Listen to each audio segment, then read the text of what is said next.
and Culture, Javanese and Malay manuscript literatures. And she has been especially very much into translation studies. So one of the, I think her major works is Islam Translated, Literature, Conversion, and the Arabic Cosmopolis of South and Southeast Asia, which won the 2012 Harry Benda Prize in Southeast Asian Studies, and the 2013 American Academy Religions Best First Book in the History of Religions Award. And her later book is the one edited with Greg Filley, Contentious Belonging, the Place of Minorities in Indonesia, which I understand it came from the conference in Australia, I guess. And it was published 2019, so 3 years ago. And today's topic is exile and memory in the colonial age. And oh yeah, the main title actually is From Sarandib via Lanka to Ceylon. So without further ado, we give you the time, Professor Ronit Ricci, to speak. Usually we have like 40 minutes presentations, and then after that we spend the remaining time for questions and answers. So again, thank you very much for being here, and time is yours. Thank you. Thank you very much for this introduction. Thank you for the invitation, and thank you all for being here. This is really a great privilege for me to be able to speak to all of you. I would have much rather come to Jogja in person rather than speak via Zoom, but I hope there is an opportunity in the not too distant future to come to Indonesia again. It's been a long time for me. Amin. Amen, amen. Wait, I need my glasses. And also, I'm especially happy to be able to speak to you today because this research that I'm going to be talking about was carried out over several years, and for all kinds of reasons, but especially because of COVID in the last few years, I didn't really have an opportunity to present it in Indonesia or to present it to an Indonesian audience, you know, of Indonesian scholars. And so I'm happy for this opportunity and look forward to your feedback. And because we're starting late, you know, I will try to maybe shorten my talk a little bit so that we do have time for a conversation. I'm getting the, okay, someone else is admitting the participants, right? I mean, I'm getting the messages. Yeah, don't worry about it. We make you co-host, so if you want to share yes, okay. So I'm sharing my screen.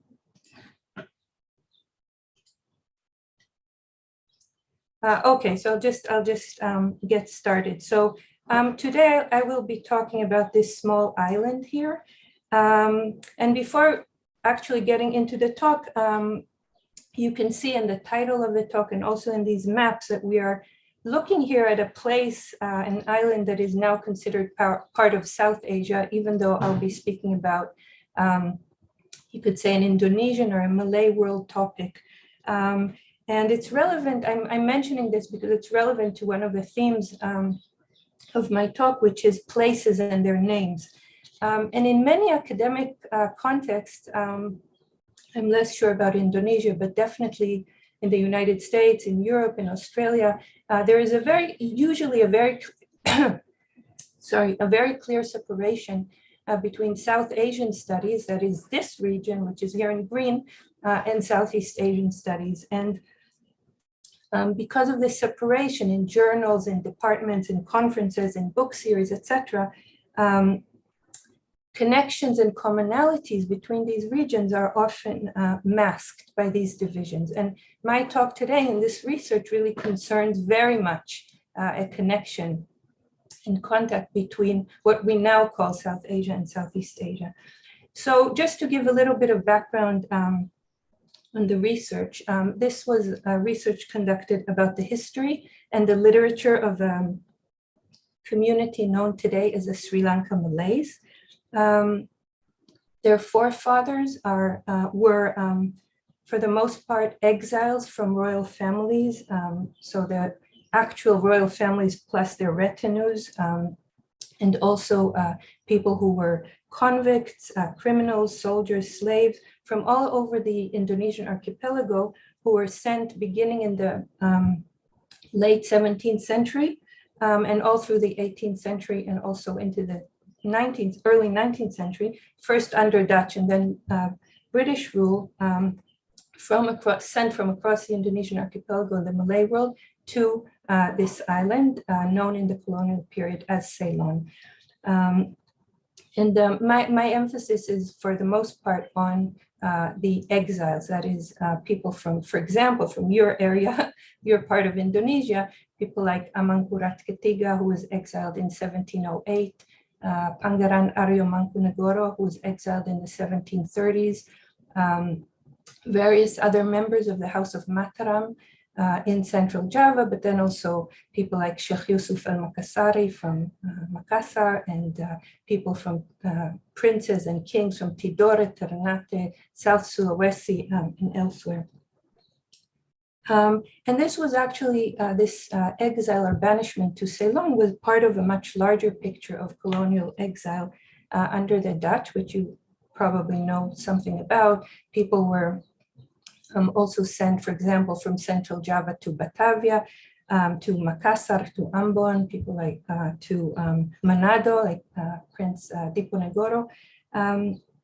And then even further away, often because people who were considered even more dangerous or somehow more of a threat were sent even further away to Ceylon and also to the Cape in South Africa. But all of this was happening within the Dutch Empire. But Sri Lanka or Ceylon was especially important, at least in the imagination. And we know this in part because the word Ceylon, the name Ceylon, was turned into a verb. We know that when a noun turns into a verb, like Google, for example, knows that you Google something, when a noun turns into a verb, it means that this is something very important.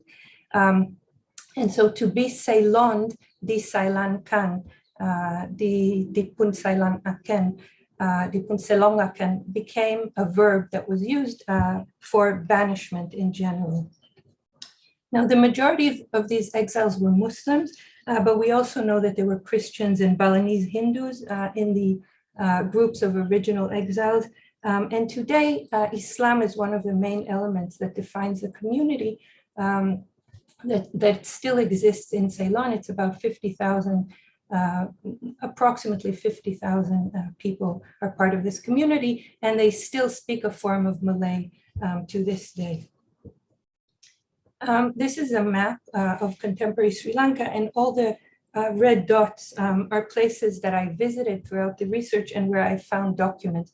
One of the elements of what I was doing was to go around Sri Lanka and meet Malay families who still have in their possession some documentation in the Malay language, often mixed Malay with an Arabic or Malay and Tamil, but I was looking especially for documents written in Malay, that is manuscripts, also family diaries, letters, anything that families could still, that still had in their possession. And all of these documents were digitalized and are available freely on the British Library website at the moment. So the point of departure really of this research was my interest in the question of exile in the 18th century, and specifically exile to Ceylon, with the sort of thoughts about having two significant religious traditions of banishment and exile that are tied to this particular island in the background. So we're thinking about exile in the 18th century, but in the background, there are these echoes, possibly. This is what I wanted to find out of two earlier exiles that are very important in two religious traditions. One is in the Muslim tradition, the fall of Adam, Nabi Adam, to this island when he was banished from paradise. And the other one is the Hindu tradition of the Ramayana, where Sita or Sinta is banished to the island of Lanka. So my question was, did these ancient traditions that linked banishment with the island in any way shape the Malays' experience of exile during a very different historical period? And did these stories contribute to the ways that the memory of exile was constructed? So that was the question. The short answer is yes, that I believe that those earlier banishments played a role in how exiles and their descendants experienced their own plight in the 18th century. And in this talk, I want to suggest why I think this is so, by giving you just a few examples. And my approach, I'm not trained as a historian. My approach is literary. And so I approach this question via text and stories. Now, each one of these traditions, the Muslim tradition of exile and the Hindu one, could easily fill an entire talk, but I would like to speak briefly to both in order to highlight the way they also overlap and how these two religious strands also meet and combine. Okay, so we begin with the Muslim tradition, according to which the first human, Adam, who is also, according to Muslim tradition, is also the first prophet, Nabi Adam, the tradition that he was banished from paradise to a mountaintop on the island, known in Arabic as Sarandib. Here you can see Jazirat Sarandib, the island of Sarandib, and this is a detail from a very early 12th century world map. This was a banishment that was a prototype for all future banishments, because it was exile from the heavenly, divine, perfect realm to human life in this world as we know it. Now, the source of this tradition is not entirely clear, but the story is known. It doesn't appear in the Quran, for example, but it's known from the writings of very early historians and geographers, Persian and Arab, from the 10th century onwards. And it circulated very widely and became popular also in South and Southeast Asia, where it is known in different languages and different literary traditions, including in Indonesia. And one of the things that's important in this map is that you can already see in the 12th century this mountain. Here it's known as Jabal al-Rahun, and also often in Malay or Indonesian sources as Gunung Sarandib, Sarandib Mountain, and also today as Adam's Peak, the place where Adam first landed on Earth. It's also mentioned, for example, by Ibn Battuta in his famous 14th century travelogue. Ibn Battuta landed in Puttalam in northeastern Sri Lanka, and he told the king that the only reason he wished to come to Ceylon or Sarandib was to see the footprint of Nabi Adam. And the king gave him permission. He traveled all the way there. And he writes in his Likhla about the special leaves on the mountain that have the name of God engraved on them, about how he climbed up all the way to the top. There was a custom of staying there for 3 days and praying. And so this was already a well-known pilgrimage site at the time. Here you can see the shadow of the mountain as it's seen from the mountain at sunrise. And here you can see it again, and you can see how it overlooks an entire area. And in the Muslim tradition, the mountain is depicted as still touching paradise, so that when Adam first fell and landed on the mountaintop, he was standing on the summit and he could still hear the angels singing. So his head was more or less still in the heavens. And this entire area is described in the sources, Arabic sources, as beautiful and blooming, filled with good sense, thanks to the fruits and seeds that dropped down along with Adam. So when he dropped down, also various leaves and seeds from the trees of paradise fell with him. So it's we can say that it's a kind of a liminal place that is situated between the heavenly and earthly realms. And the mountain is, of course, an important pilgrimage site also for other religions. And actually, for the most part nowadays, it's a Buddhist pilgrimage site. And this is a very common phenomenon in South Asia, that pilgrimage sites, holy sites, are common to more than one religion. And what you see here on the sign is a representation of that. We find 3 languages and 3 scripts, all referring to a place that is 14 kilometers away. But each of these names carries different religious and cultural meanings, associations, and memories. So we have Sripada, this is in Sinhala. I don't know Sinhala, but I know that this is what it says. So Sripada, the sacred footprint of the Buddha, who is said to have visited Sri Lanka 3 times during his lifetime. Here we have the Tamil Sivanoli Padam, so the footprint of Shiva, the god Shiva. And this is in Tamil, and this is the language of the majority of the Hindus in Sri Lanka today. And we have the English. We don't have the name in Malay, but we do have the English, the Muslim, which refers to the Muslim tradition, Adam's Peak. And so this, what we see here, raises a question that was central to my inquiry, which is the question of naming, which I also mentioned earlier about the regions. How the same place, quote unquote, the same place constitutes, in fact, several distinct places, as the different names suggest. And so the question is this really one and the same place? Is this, different places?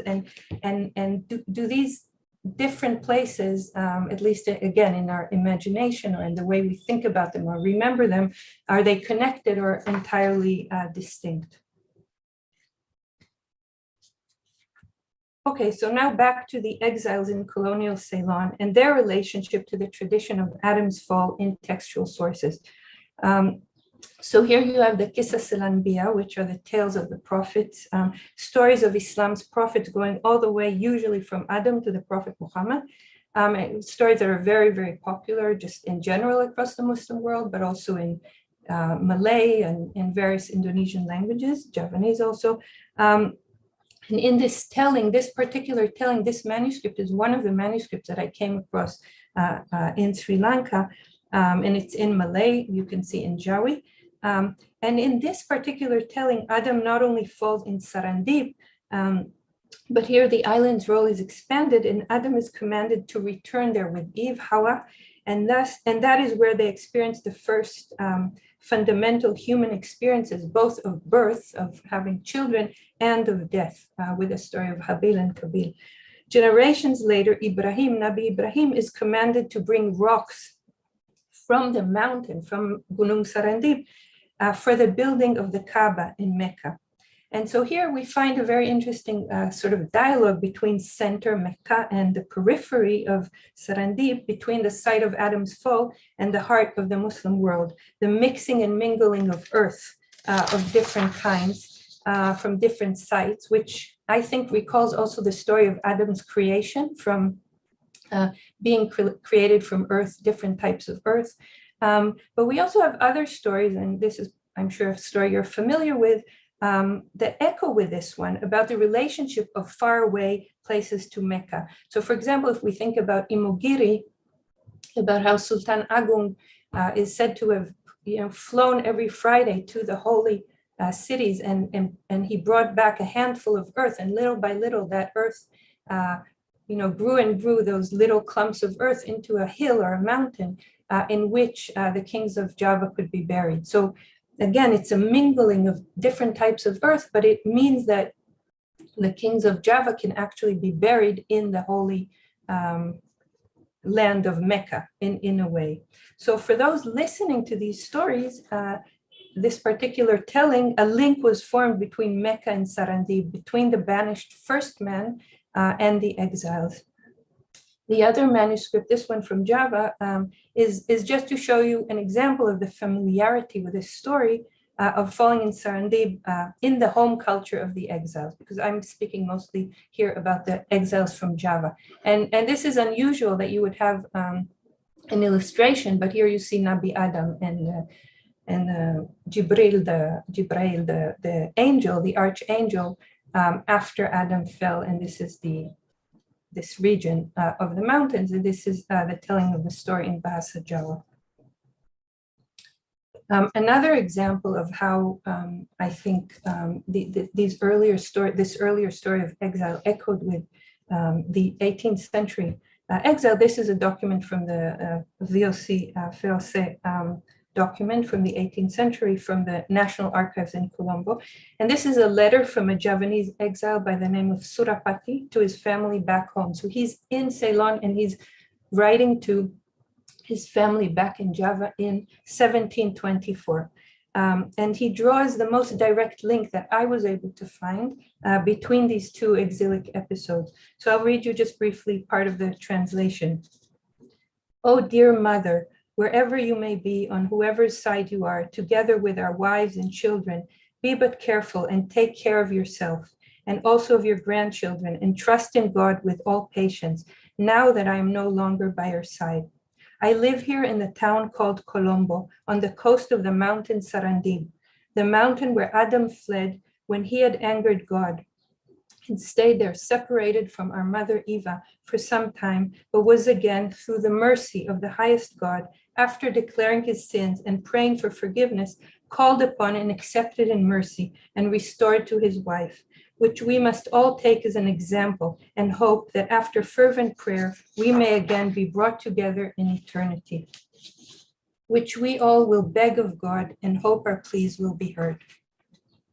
So here we see that Surapati took Adam's plight explicitly as a model for his own. Like Adam, he had angered God and was therefore banished from his homeland and separated painfully from his family. He referred to Eva, as mother, that is, mother of humanity, while writing to his own mother in Java, and he expresses the hope that after praying for forgiveness, as Adam did, they will one day reunite. The letter conveys the pain and loneliness of exile, but also the hope, comfort, and inspiration that Adam's story provided.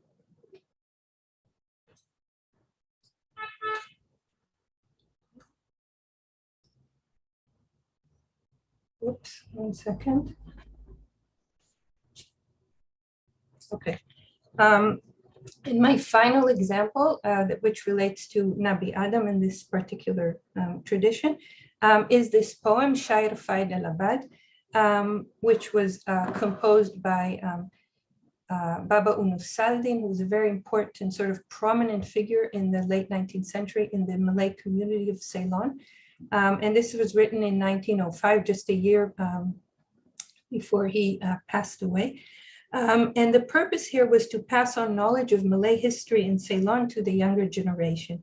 Most of the book, written as a shair, that is according to the shair poetic meter in Malay, deals with the Malays' contributions to colonial armies, because many of them served in the Dutch and later British army in Ceylon, especially their contribution to the British Empire. But it begins, this is the very beginning, with a very brief history that precedes the Europeans' arrival. And you can read this and see that again we see that human history, according to this, begins with Adam and his fall on Mount Sarandib. So is this pulau, this island Sarandib. So we see the use of the name Sarandib, again the Muslim name, the Arabic name, and Allah Ta'ala akan Adam diturunkan di atas bukit di tengah hutan. So this is the very beginning of human history. Even though, again, most of the book is talking about the colonial period and in a very different vein, but the history, human history, begins here.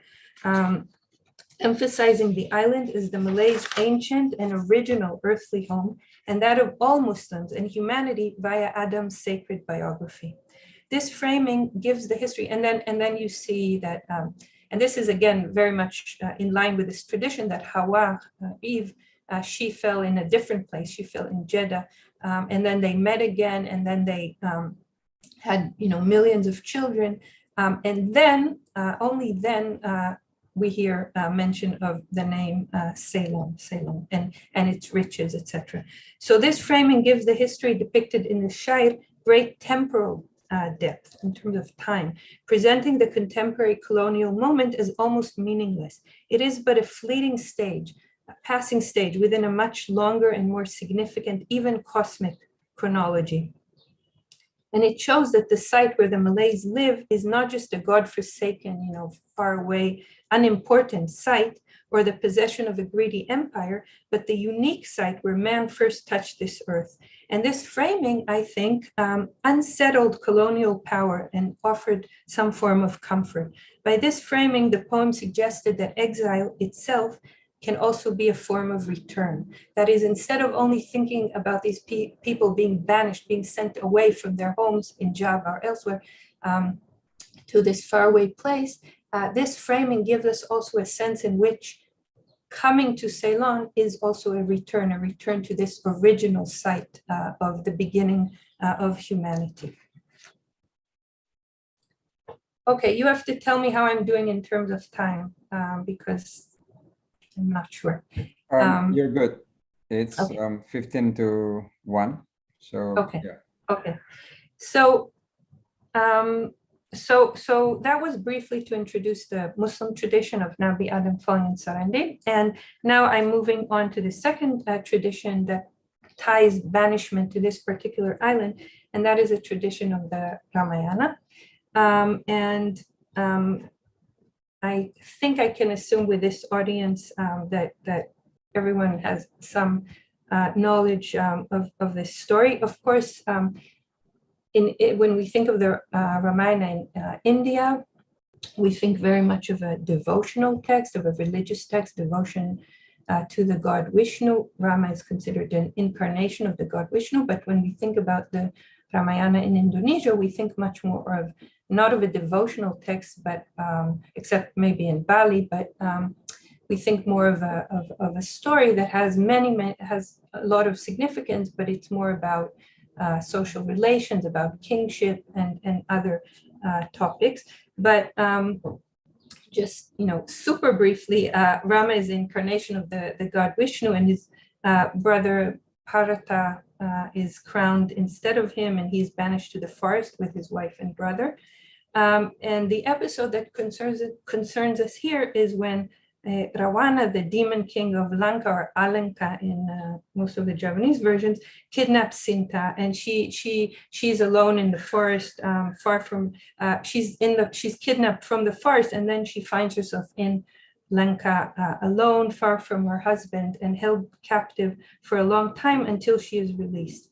And it is this abduction or kidnapping and exile that propel the story forward in the Ramayana. And here too, we find the island, which in this tradition is named Lanka or Alenka, closely tied to a tale of banishment. And what you see here is, I began showing you Al-Idrisi's map of Sarandib, and here you see a very different map of Lanka, but the entire island is actually portrayed as Ravana's golden palace, his great palace. And this is from the 17th century, from India. So I want to just mention that it's not at all obvious to be speaking about the Ramayana in Muslim context. And again, I'm thinking about the exiles, who for the most part were of Muslim descent.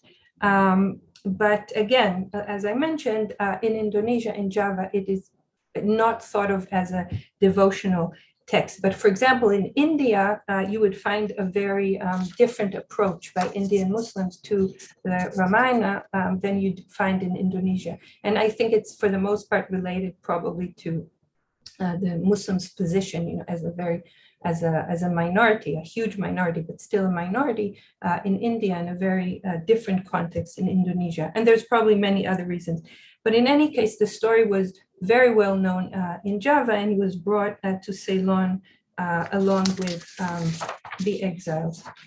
So this is just an example that you all know of the popularity and the familiarity with the story in Java. And here is another example from Prambanan. We see the actual kidnapping or exiling where Ravana is kidnapping Sita. And we know that the Ramayana was a central theme in the arts of Java And we also know that the Old Javanese Ramayana, the Ramayana Kakawin, is one of the oldest extant texts in Javanese, and that there are many, many tellings of the story across time. So the point I'm trying to make here that it was very familiar, and it would have been familiar also to these early exiles from Java, especially from Central Java. This is the Hikayatsurirama from Colonial Ceylon. So these are two different copies, but of the same text, more or less the same text. And what we see here is that it's written in the Arabic script. So again, it's written in Jawi. It includes a lot of Arabic vocabulary. So in that way, we can say that it's somewhat different, from other versions, but it's the story itself remains very important. That's the main point. Now, what I want to mention here, and this is one way in which these strands of exile and banishment connect, is that Nabi Adam appears in this Ramayana. The story opens with Ravana and Nabi Adam, both banished. Each one of them was banished from a different place and in a different context, but they're both banished and they both meet each other, Ravana and Adam, on a mountaintop. And they speak to each other. This is, of course, not part of many other Ramayanas. And this is, again, told in Ceylon in the 19th century. Now, just to give one example from within the story of the mention of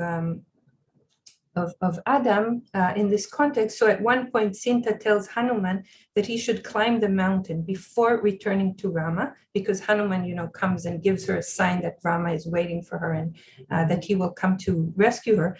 So she tells Hanuman to climb up the mountain, find the black stone that marks the place where Nabi Adam touched the earth, hug and kiss the stone, and then with renewed energy, leap back to Rama. And this is what Hanuman does. He goes up the mountain, he kisses the black stone, and he returns safely to Rama. Here we see that one story is enveloped or wrapped in another. Sita, banished to Lanka, is familiar with important details of Adam's biography. She knows he fell from paradise onto a particular mountaintop, and she recognizes the sanctity of the place and the stone. The black square stone is likely a reference to the Kaaba, which here, perhaps in dialogue with the story I told you earlier of Ibrahim taking rocks from the mountain in Sarandib to build the Kaaba, the Kaaba itself is located at the site of Adam's fall and is kissed by Hanuman. So here we see the two traditions of banishment come together for the exiles and their descendants in their literature. And we also have to remember that these texts were mostly read aloud, recited aloud. So this is a story that's being retold to exiles and to their descendants. And this is, well, I'm speaking very quickly. This is my final example. This is from the Alamat Langkapuri. You can see this is a newspaper, Malay newspaper, published in 1869 to 1870, again by the same Baba Nusaldin who wrote the Syair Faid al-Abad. He made several attempts to publish local Malay newspapers in Ceylon, and this is actually one of the earliest Malay newspapers anywhere. And it's interesting that it was published in Colombo, not exactly what we would expect. Again, it's published in the Jawi script, and this is an issue from July 1869. And we find here a pantun. It's here, it's down here. I don't know if you can see. Pantun Seloka, Demikian Bunyinya, and then it goes into the poem. Now, pantuns are a genre of Malay poetry like Syair, but they're usually enigmatic. They're usually like a riddle with words evoking other words or episodes. I find it very difficult usually to understand the pantuns if you just read them as is, literally. they very often don't really make sense, certainly for someone like me, but also I think for, just because of the time that has passed and the cultural shifts, you really have to have a certain kind of context in order to read them and appreciate them. But anyway, here we can at least, I think, understand something about the importance of the Ramayana in late 19th century Ceylon. Here the Pantun is evoking the Ramayana in the context of discussing, because I'm telling you about the context on this page and in this issue, discussing the transition from Dutch to British rule. So the Dutch ruled Ceylon until 1795 or 1796, and then there was a British takeover. And this is what is being discussed here. And it's actually looking at the Dutch as Rawana, Raja Rawana, and as Rama, Sri Rama, as the British who came and freed Ceylon from Dutch oppression. What the Pantun shows is that the Ramayana is still relevant here, and Rama and Ravana are still accessible code words or keywords. This whole vocabulary of the Ramayana evokes a repository of political and cultural knowledge that is still available to the Malay community. So if you just read this and you had no idea about the Ramayana, about the struggle between good and evil, the struggle between Rama and Ravana, and the war, and this would make absolutely no sense. And here, this is just, I'm not going into it, but I wanted to note that there were also these wasilan, these like these sort of a kind of mantra that were, or a protective spell that were used for the soldiers, because again, many of the Malays served in the colonial army. So they had these wasilan to protect them in battle, protect them from bullets, protect them from harm, which they would utter before going into battle. And one example is the Garisan Laksamana, which evokes an episode in the Ramayana again, when before Laksamana, Rama's brother, ran after the golden deer, which Sinta asked him to bring back for her, and she sent Rama to run after the deer, and then they hear the Rama's cry, and then she begs Laksamana to run after Rama. And see what happened? He draws a big circle on the ground around her, and he says, as long as you remain inside this circle, you will be safe. But if you step outside of it, you will be in danger. And that is the reference here to the Garisan Laksamana, the Laksamana line, which protects the soldiers. So this is another way in which the story is evoked in the late 19th century.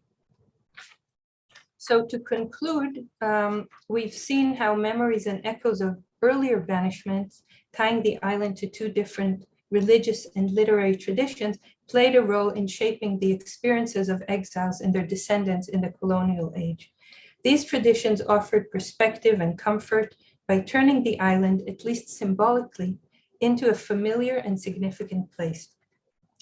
And here we see in this image, we see that these are not only two distinct traditions, but stories that are also connected, as in the Hikayatsurirama, stories that relate to each other and at times overlap, including in the most concrete of ways. This chain of islands, this is from Google Maps, this is an actual chain of small islands that link Sri Lanka and India. This is southeastern India, and this is the Mannar on the northern coast of Sri Lanka. So the chain of small islands linking Sri Lanka and India is known as Rama's Bridge. And this is a place where Rama crossed the sea to rescue Sita from captivity. And it's also known as Adam's Bridge, on which Adam crossed the sea in his search for Hawa, for Eve.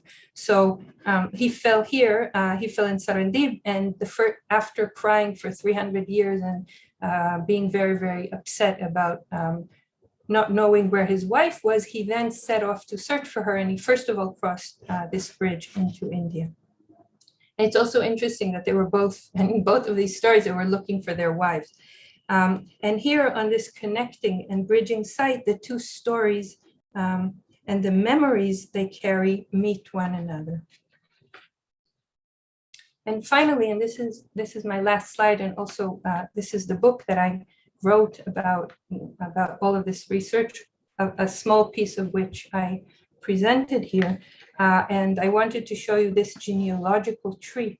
This is from the 1840s, from a Javanese manuscript. And this is a genealogical tree of Java's kings. And here we see very concretely, very visually, the link between Adam and his descendants. So here, I hope you can see, it says Adam here at the very bottom. The link between Adam and his descendants who were banished to or returned to the site to which he too was banished and where life on this earth began. So we see here Adam, we see goes, through Vishnu and Abhyasa and Bhima and Arjuna, all of these figures. And then it goes all the Javanese kingship, and then goes all the way to the top. And here on this leaf, you can see Mangkurat Ceylon. And this is Amangkurat Ketiga, Amangkurat III, who was banished in 1708. And he became known as Mangkurat Ceylon. That was one of his epithets because of the exile. And so, so we go here all the way from Adam banished to from paradise to earth to Mangkurat Ceylon, some of whose descendants were then brought back. He died in Ceylon, and some of his descendants were brought back and buried in Java. And so we have here a genealogy stretching all the way from Adam to Amangkurat Ketiga, and a genealogy of exiles and returns. Thank you. Terima kasih. Ya, terima kasih banyak. Yeah, very fascinating presentation. Thank you very much. It's very interesting. So if any of you has questions or comments, you can raise your virtual hands, or you can write your questions or comments in the chat box. Before, yeah, since there's still no question, I'd like to ask, yeah, I mean, these stories, I mean, the connection of these stories of Adam and Sinta's abduction, I think that's really interesting. And it is also interesting that, in a sense, we may say that both Adam and Sinta was exiled or banished. And then this becomes the place, to a place, which later becomes a place of banishment for people from Indonesian archipelago. So I don't know whether there is why was it made into a place for banishment? I mean, like in the colonial age, was it too isolated, or any idea? Well, I think, banishment was a common practice. It was a common punishment for people who, either did something. And again, here we're speaking mostly about the upper classes, people who were ruling or were next in line to rule. So sometimes it was a question of revolt or doing something that the Dutch rulers didn't appreciate, or being considered as a threat to them. But also there were often, internal struggles within ruling families. This is what happened again and again in Central Java, this cousin or that brother. I mean, the people vying for control of the kingdoms in Kartasura and later also in Jogja. And so often the Dutch would take sides, and it was a divide and rule strategy. And so banishment was common as a punishment, and people, again, we have to sort of stop thinking in terms of the nation state of Indonesia, which is a very late creation. And in the 18th century, 19th century, we have to think of empires.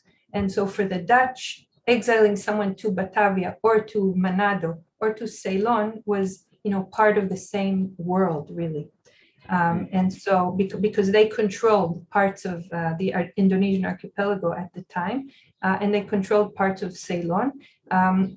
in the late 17th and early 8th and throughout the 18th century, because in the end of the 18th century, the British took over. But during the 18th century, they still didn't control all of Ceylon, and they also, of course, didn't control all of what's now Indonesia, but they controlled large parts. And they had this freedom, to move people around at will. And we don't really have, very, very detailed research that can explain why exactly someone was exiled. If there was like a hierarchy of exile, that if you're further away, it means this, and if you're in Batavia, it means that. I don't think it was very clear cut, because I think in many ways Manado or Makassar were just as far away as Ceylon for the people who were exiled, because most of them never came back.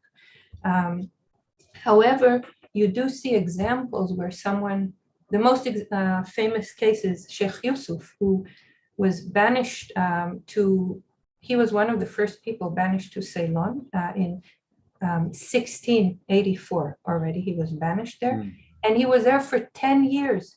And he was already a very old man, but still he was keeping in touch with people in Java and in Sulawesi, and he was still considered a threat after 10 years. So in 1894, they decided to send him further afield to the Cape, and that's where he died. And he's credited with bringing Islam to South Africa, and he's now a national hero, both in Indonesia and in South Africa. So he's a very special figure. But his example shows us something about how distance did matter, and that people were, he was just sent to the farthest away place.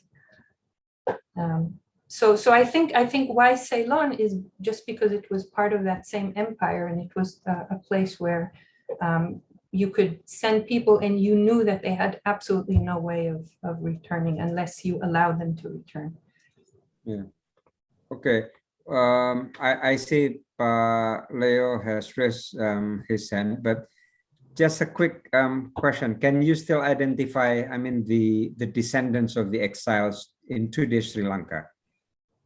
Yeah, that's a really good question, because to, absolutely identify, I don't think we can, but what is interesting, and also, I guess should be expected, is that most of the people that you meet today who claim descent from a particular family, I don't mean claim as in, falsely claim, but who have some kind of a sense of where they came from, are probably from royalty, or at least, the people who were sent along with royals, because other people who were sent as slaves or as convicts or as soldiers, it's a lot less likely that this memory would be carried through the generations. So there are people today who know a name of a family that they are descended from, or they know a place. They know a place, but most people don't. The vast majority of people know that, they have ancestors coming from very broadly the Indonesian-Malay world, but they have no idea from where. And here and there, you meet a family that says, we know that we are descended from Sheikh Yusuf, or we know we are descended from Javanese kings. But of course, there is no documentation or anything concrete. But this is passed down through the family.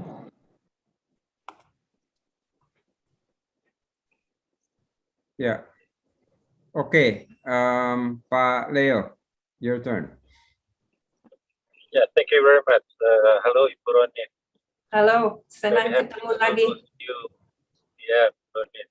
I'm driving a car, so I just want to make a quick question to you. I think Sri Lanka is also part of the nexus of pilgrimage, Hajj pilgrimage. I just wonder whether through the Hajj network or pilgrimage network, it's the story of Sarandib mountain and so on, or all those kind of very fascinating stories also shape and transfer back to Indonesia or Nusantara at the time. Thank you. Yeah, no, it's also a really good question. I think probably yes. It's true, absolutely true what you're saying, that Srandib or Ceylon, Lanka was a stopover place on the way to the Hajj from pilgrims leaving from, you could see on the map that if you look at Aceh, which was the Srandib Mecca, right? This place overlooking almost towards Mecca, the tip of Indonesia, today's Indonesia, where many pilgrim ships departed from. If you just go in a straight line, you hit Ceylon. So and we know that it was definitely a place where people, where ships stopped, sometimes for a few days or for a few weeks, and there must have been contact between these pilgrims and local population, and along with people, stories get carried along, and traditions and ideas.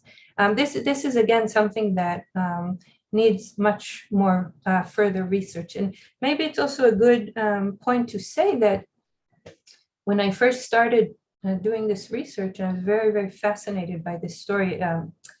From the time I first heard about these Javanese princes being exiled to Ceylon, I found it to be a very sort of remarkable story. And I was surprised at how little research was conducted about this period and about these people in Indonesia. And I think that for the most part, if you ask people, do you know that there's today we could even call them an Indonesian diaspora in Sri Lanka, then most people would not really be aware of it, or would not really be aware of this historical episode. And for me, it's an ongoing question as to why. I mean, maybe you have ideas or answers about this, but anyway, I'm saying this in the context of Leo's question about the Hajj and interactions and communication. It would be very, very interesting to study this further. We don't know enough about it. In all the books you see, it's mentioned. Yes, pilgrim ships stopped in Ceylon on their way, but what happened there and what impact did that have? And we don't know enough, and we also don't know enough about many other aspects of this story.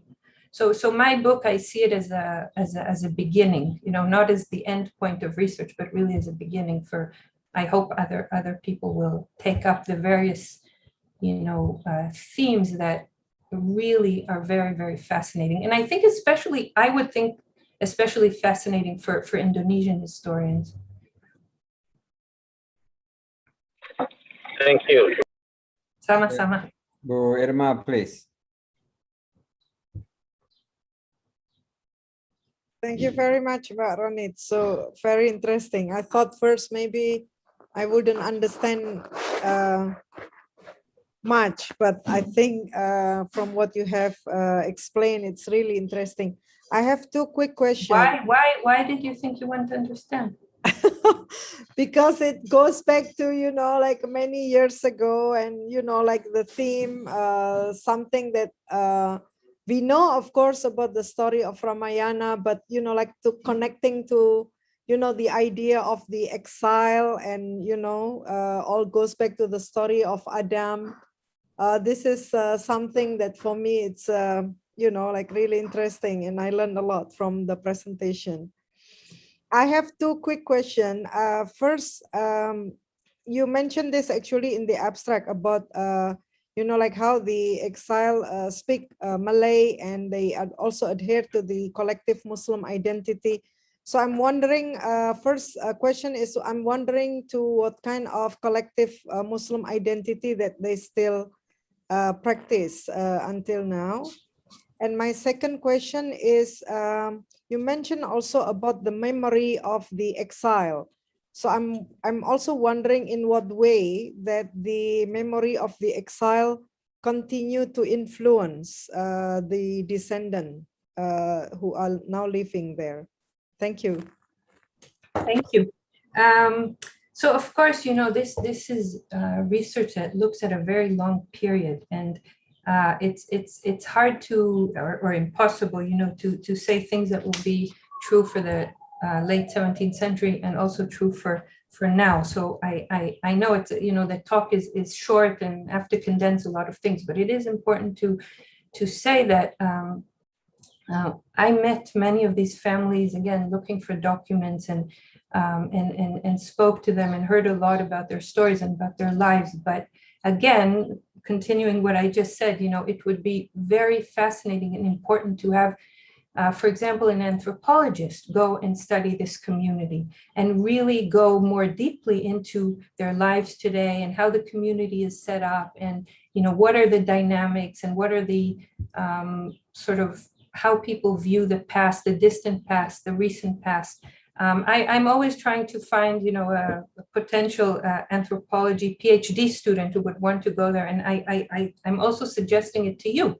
If you have such a student, or if anyone here in the audience is listening now and is looking for a topic, I mean, really, I think it would be very interesting. So I can tell you a little bit, from what I know. But again, this is not something that I looked at very, very in a very in-depth way. But anyway, in terms of the first question, so people still speak Malay to this day, which I think is remarkable. I mean, you could ask me also what happened to all the other languages, because I said, people came from Java, from Sumatra, from Ternate, from Sulawesi, from Timor. I mean, also from the Malay Peninsula. So what happened to the languages, the local languages, which people must have spoken? So this is, again, something we don't know enough about, exactly how this process occurred, but probably Malay, because people spoke so many languages, and couldn't really communicate with everyone through those languages. Malay was a lingua franca, we know, for a very long time in the region, a language of trade and travel, and also a language of Islamization. And so many people probably had that as a common language. And we see that in speaking and also in writing, Malay became the dominant language for this community. So they still speak it to this day. Now it's mostly a language of the home. And not all the people who belong to the community speak it. There are many people who speak English at home, people who speak Sinhala at home. It depends on it has to do with class. It has to do with, social mobility, all kinds of education, because the educational system in Sri Lanka is very, very much divided along language lines. So people also have to make these choices about where to send their children and what is the language that will become dominant for them, etc. So, but in many families, this is still a language of the home. It's very, very different from Bahasa Malaysia or Bahasa Indonesia.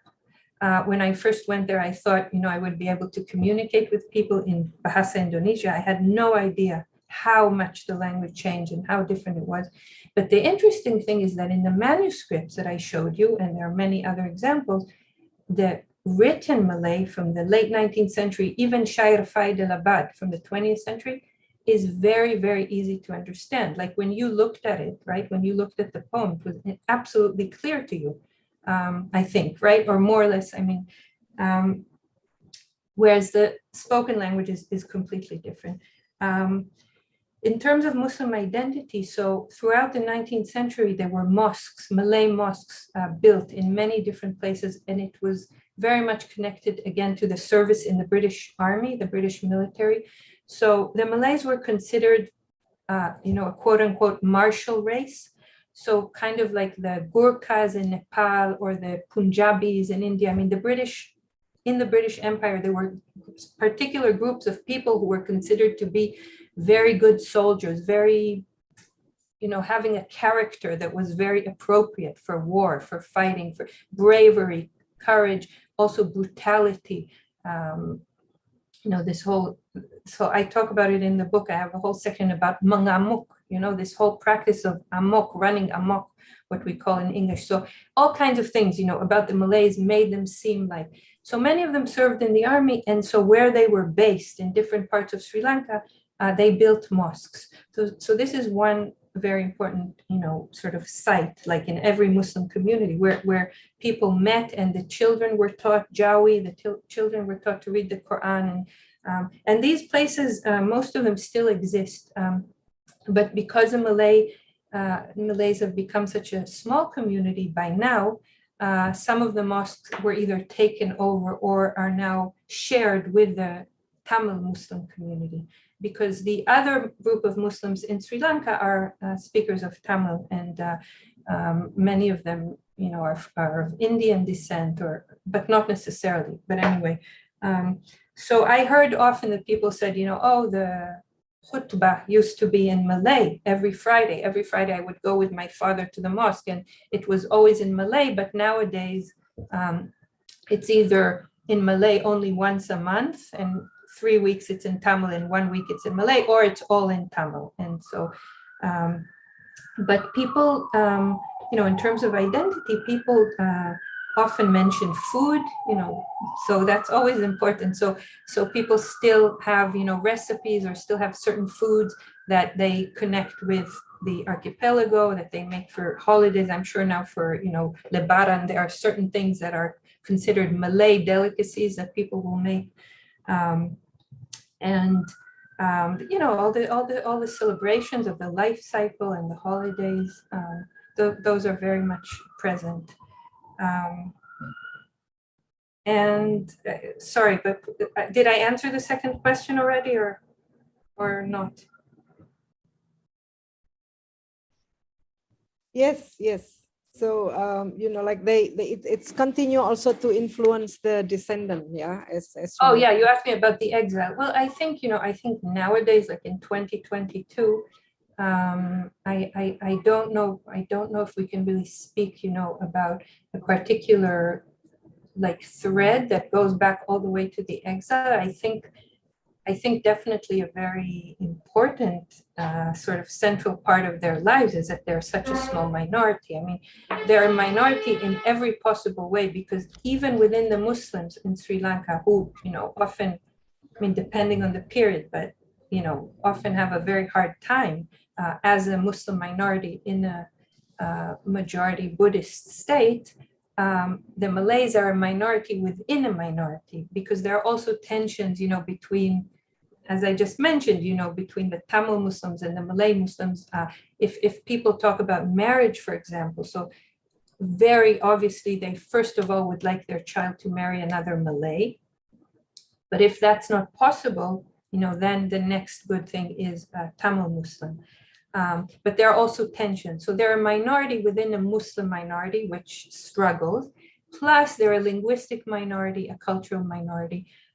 Politically, they're very, very, very weak. So they don't really have representation, because there are only about 50,000, and Sri Lanka has 24 million, in the population. So I think that the main thing, but it's not that people would articulate it this way necessarily, but I think, exile, the reason why they're even in Sri Lanka today after several, 100 years, is this original exile, which brought them there, and they continue to live as a minority.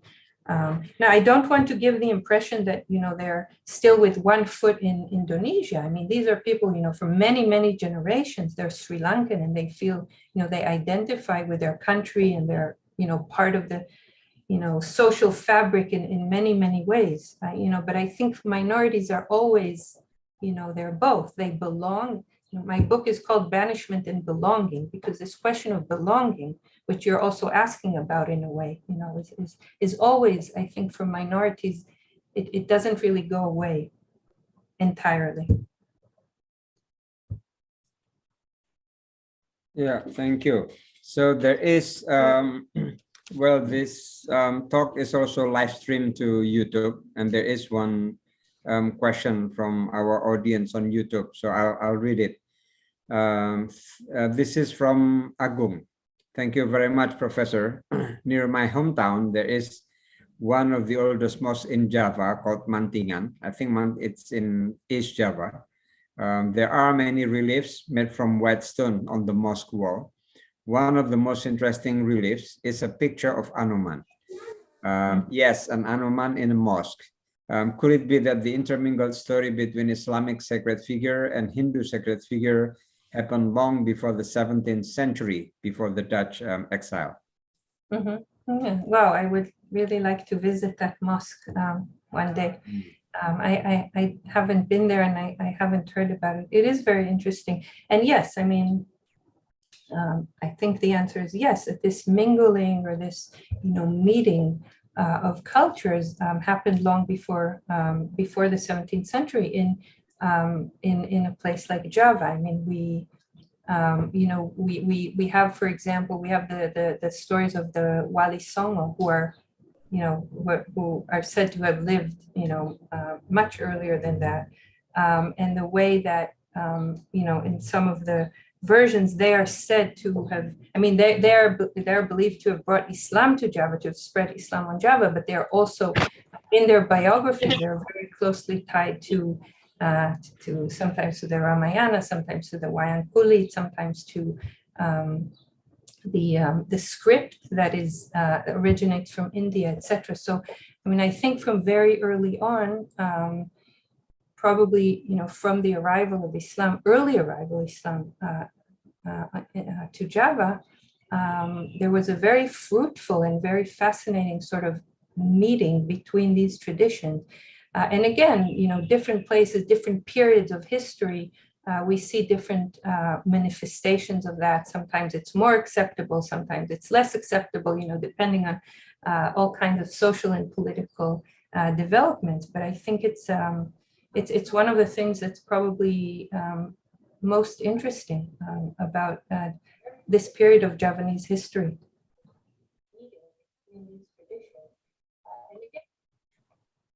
Okay.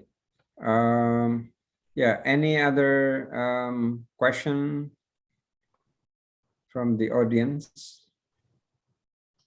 Let me check. Mas Arif, please. You can unmute your microphone. Yeah, thank you, Pak Zen. Show your face with your camera. That's even better. Sorry, I'm not turning on my camera because there is a heavy rain in Gorontalo, actually. Okay. And it rains. Okay. Yeah. So, hello, Professor Ronit. It is very interesting to hear your presentation. I'm from Gorontalo, Prof. Ronin, and in history, we have a king. We have a king who were exiled to Sri Lanka, named Sultan Eyato. Yes, Sultan Eyato. He was exiled during 17th century because established an anti-colonialism movement to the Dutch, and we have no information about him after he was exiled at the time. And but the Gorontalonese say, or what is to say, that give him title as a Tato Ceylongi. Tato means him, exiled to Ceylongi. Ceylongi means Ceylon in Sri Lanka. Yeah. What is over further, but at the time, I think it is the same time with Sheikh Al-Makassari. Right. So maybe yes, Sheikh Al-Makassari when he was in Ceylon. My quick question is that the first one, why many well-known people in Sulawesi, Ternate, and so on and so forth, were exiled in Sri Lanka, in Ceylon. Why they are not choosing another place? Why Ceylon? And how it could influence the Islamic collective identity in Ceylon, maybe, and also in Sulawesi. Thank you.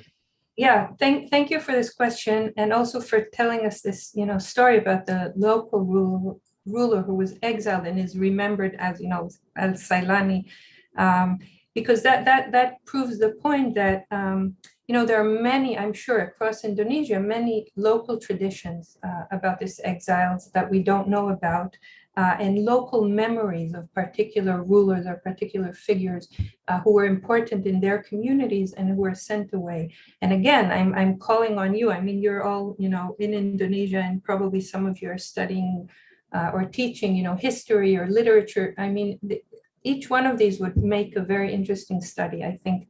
And then it would be easier also to link the broader history. In terms of why Ceylon, I said, you know, it was part of this Dutch empire, parts of Indonesia, parts of Ceylon, parts of South Africa. For the Dutch, this was, you know, basically, we think of it today as very separate, you know, separate states and also different continents. But if you think in terms of empire, these were all sites within a single empire. And I think that's how we have to conceive of it. And again, Ceylon was maybe a place, you know, that was a little bit further away. So possibly people who were considered more of a threat or more problematic, you know, were sent there. In terms of the Muslim identity in Ceylon at the early period, that's a very interesting question. And I looked through many, I tried to find as many textual representations of this exile as I could. But it's very challenging because you don't have any kind of catalog that says, okay, look here for all the places where exile is mentioned or where Ceylon is mentioned. You really have to do it step by step. And Javanese chronicles, the Babad, are often hundreds, sometimes thousands of pages long. So it's not, you know, it's not information that's very accessible. But after spending several years, you know, doing this, I found that often, most of the times when exile to or banishment to Ceylon, like I said, orang ini disailankan, you know, so it's using even this verb Ceylon, to be Ceylon.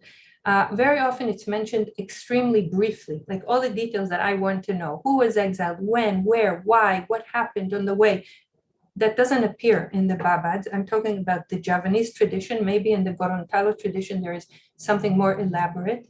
But here and there, you do find very interesting snippets of this story. And so, for example, in the Babad Giyanti, there is a scene where two royal women who return to Java. Some people were able to return.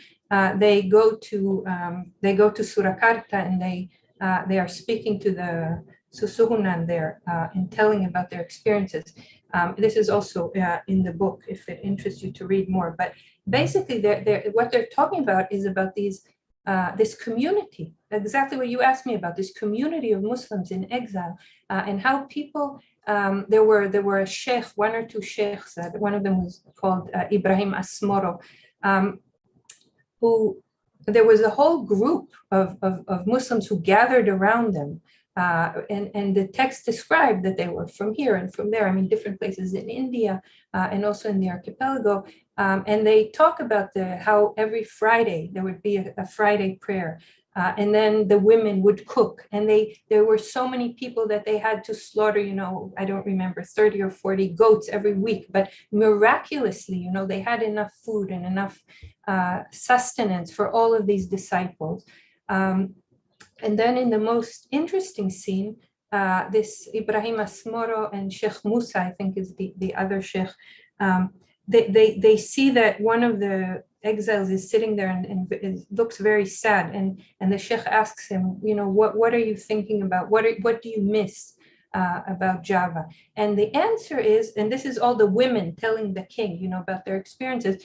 The answer is that he misses the foods. He gives a list of these foods, tempe and this salak and various fruits and things that he misses from home, which is also very interesting because it gives us a glimpse of the personal, of the human side of exile, you know, not dates and kings, but what do people miss when they're far away from home? And then the sheikh, this guru, he's so powerful that he's able to miraculously bring these delicacies. They come out of his sleeve, and he's able to offer them to this man and lighten up his heart. And then from that day onwards, every Friday, the tempe arrives in Ceylon for these exiles. So this is just a small example, you know, that and very difficult to find. I don't think there are many such examples, but here and there you find something like this, which really brings to life, either what life was really like or the way people imagined it or remembered it when they returned home.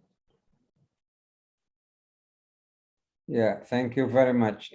Very interesting. Again, Pak Zin, one quick okay. A quick question. Go ahead. Bu Ronit, may I use Indonesia? Silakan. Ya.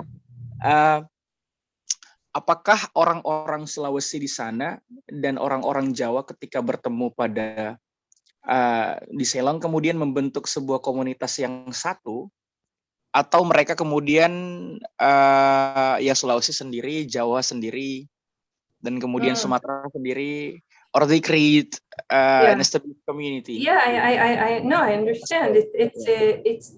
Again, this is something that we don't know enough, especially about the early period, the very early period, but definitely later on, we see that there was a mingling and a mixing.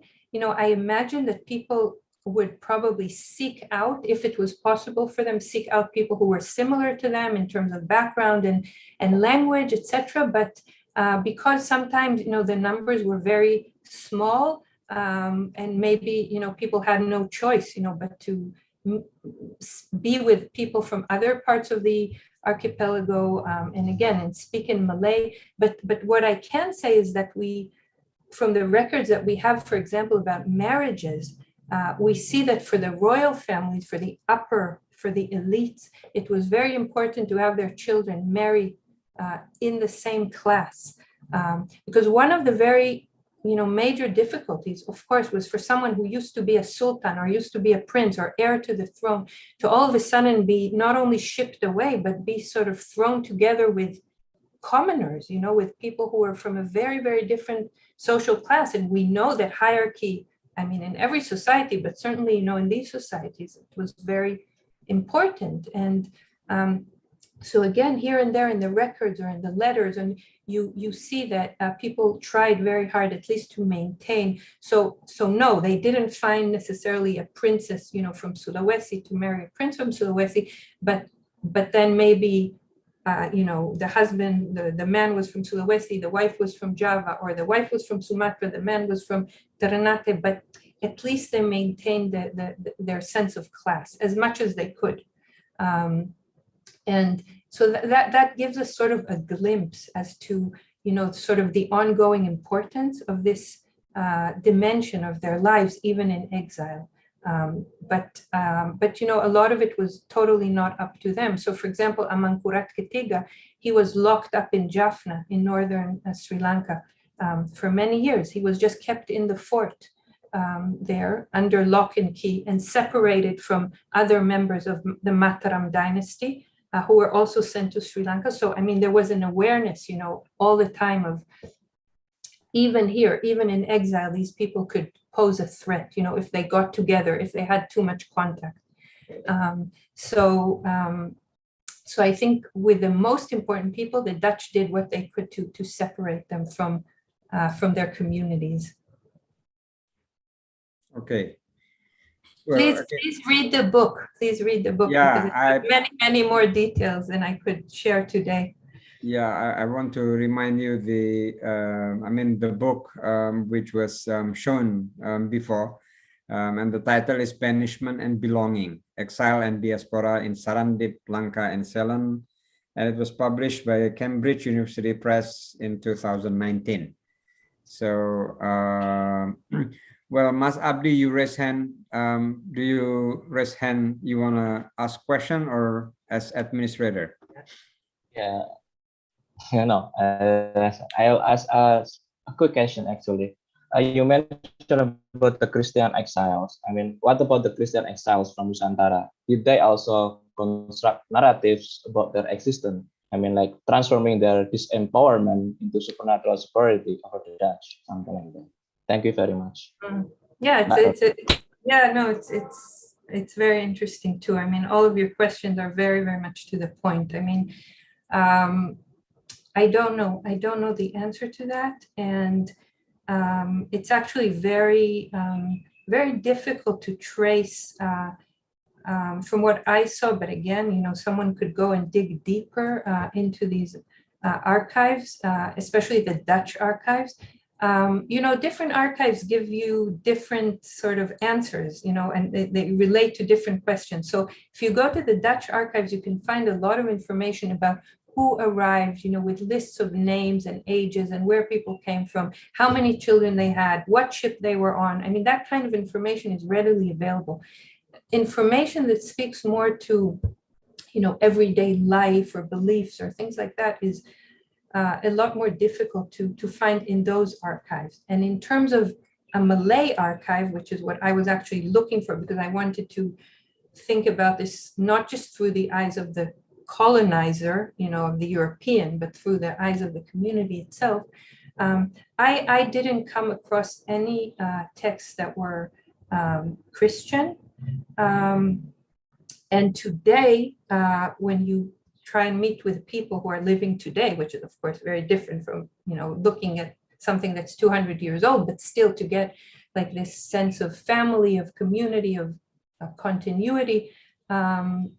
I think in the many visits when I was there, I think I only met someone who identified as Christian once or twice. So I don't really know, but I think it's worth looking into. And probably if you dig deeper and look more closely, you can find the echoes of that as well. What I did see is that sometimes people are mentioned in the Dutch records as converts to Christianity, because I think, I think there were benefits to that under the Dutch. And also, for example, it was also true in colonial Indonesia, that if like a local woman married a Dutch man and she converted and he recognized her children. And so the children could, move forward in life and have all kinds of advantages. So, that is mentioned here and there in the Dutch records about people who converted to Christianity. But there's mention of, I think, people like from Ambon, from that part of Indonesia, who probably already came. They were Christian when they arrived. And these are mostly not so much exiles, royal exiles, but soldiers, because they were also very well known for their bravery. But beyond that, I didn't really come across materials that, made it possible for me to learn more. Okay. It's a project for you. From your responses, I think there are already many projects. Which we can think. Yes, Mas Abdi. Okay. Yeah. Okay. Well, I think I have to close these very interesting sessions. It's already 2:40. And again, thank you very much to Ronit. I think I didn't mention your university before. So you are still affiliated with the Hebrew University of Jerusalem, yes, as well as Australian National University, right? Right. Yeah. So yeah. And this probably is, this is the last Wednesday forum during the month of Ramadan, the last Wednesday. And after this, we'll have a rather long holiday. I don't know, Mas Abdi, will we have Wednesday forum next week? No, but after the holiday, we have one. Oh, okay. Yeah. So after the holiday, we'll resume the Wednesday forum. But this one, it has been very special. And thank you very much. There are still many questions, and hope there are other opportunities again later, either online or in person. So we're looking forward to welcome you in Jogja again. Inshallah. And yes. And I want to thank you. Thank you all for listening and for these really excellent questions in the conversation. And Selamat Hari Raya Idul Fitri to everyone who's celebrating. And I also hope to see you in person soon. I still keep your books, the books that you keep with me. So I have to come back. You have to come back. Yes. Okay. So yeah, I think that's it. Mas Abdi, what's next to do? So we'll just close it. Yeah. Yeah. Okay. Bye. So thank Terima you kasih. very much. Ronit, just very Thank briefly, you. actually, Abdi has made a beautiful flyer that we sent it to you. Incidentally, my colleague sent it a different, not a different, a wrong email address with double N. Ronit. Oh, okay, yeah, because I didn't see the flyer. So can you send it to me? So we will send it to you because I myself, I like it very much. And some colleagues said also that it's also a very interesting flyer. So you probably want to keep it. I do. So I we do. will I send do. it to you. Yes. Thank you. Okay, sampai jumpa. Okay. Thank you, Mbak Ronit. Bye. Bye-bye. Bye.